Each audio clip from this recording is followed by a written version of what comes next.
श्री स्वामी समर्थ. आज आपण आलेलो आहेत श्री स्वामी समर्थ मंदिर, शिवतेज नगर येथे स्थित हा स्वामी समर्थांचा मठ. हे अतिशय सुंदर व अतिशय मनमोहणारा व प्रसन्न असा हा मंदिर आहे.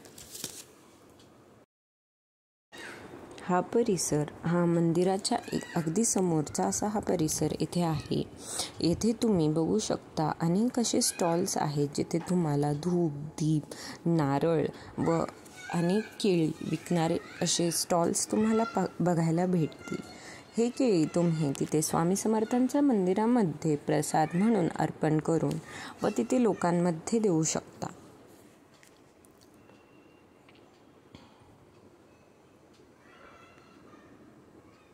हा स्वामी समर्थांचा मंदिर याला खूप असे मोठे समोरचे परिसर आहे आणि येथे अनेक प्रकारचे हा सर्वात मोठा औदुंबराचा झाड येथे स्थित आहे. औदुंबराच्या झाडाचे अनेक लोक येथे पूजा करतात. त्यासमोरीलच ठिकाणामध्ये तुळशीचे वृंदावन देखील आहे. येथे तुम्ही पूजा करून औदुंबराच्या झाडाची पूजा करू शकता. हे तुम्ही पाहू शकता. इथे रांग आहे. या रांगेतून तुम्ही स्वामी समर्थांच्या दर्शनासाठी आत प्रवेश करता. येथे अनेक भावी भक्त हे स्वामी समर्थांचे नामस्मरण करतात. जसे की तुम्ही पाहू शकता अनेक स्वामी समर्थ भक्त येथे होते. तसेच अनेक स्वामी समर्थांच्या जे लीला आहेत त्या सर्व हे फोटोमार्फत भक्तांना कळविण्यासाठी या मठामध्ये स्वामी समर्थांच्या अनेक लीला व स्वामी समर्थांची काही जुने काळातील फोटो हे सर्व मंदिर परिसरांमध्ये हे लावलेले आहेत.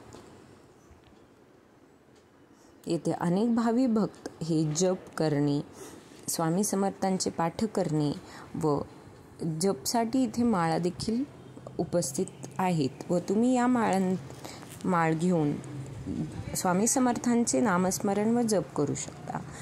अनेक चित्र देखील येथे लावलेले आहेत जे की स्वामी समर्थांच्या अनेक लीला दर्शवितात.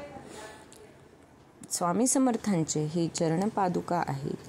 दानपेटी स्थित आहे व इथून आत जाऊन तुम्ही स्वामी महाराजांचे दर्शन करू शकता. हे तुम्ही पाहू शकता. स्वामी समर्थांची एकदम सुंदर अशी इथे मूर्ती स्थित आहे. हे श्री स्वामी समर्थांचे चरण पादुका व स्वामी समर्थांची इतकी सुंदर अशी इथं मूर्ती आहे की ते पाहून आपले मन अतिशय प्रसन्न वाटते. येथे तुम्ही पाहू शकता दर्शनानंतर अनेक भाविक हे जप करण्यासाठी या मठामध्ये उपस्थित असतात. त्यानंतर हा बाहेर मंदिराचा परिसर आहे. मंदिराचा परिसर देखील खूप मोठा व या परिसरामध्ये औदुंबराचे झाड, तुळशीचे वृंदावन, अनेक भावी भक्त तसेच येथे तुम्ही पाहू शकता बाहेर शिवशंकर देखील स्थापित आहेत, ज्याच्यामध्ये तेथे तुम्हाला 1 लोटा जल मध्ये पाणी किंवा शिवशंकरावर पाणी अर्पण करण्यासाठीची देखील सोय केलेली आहे.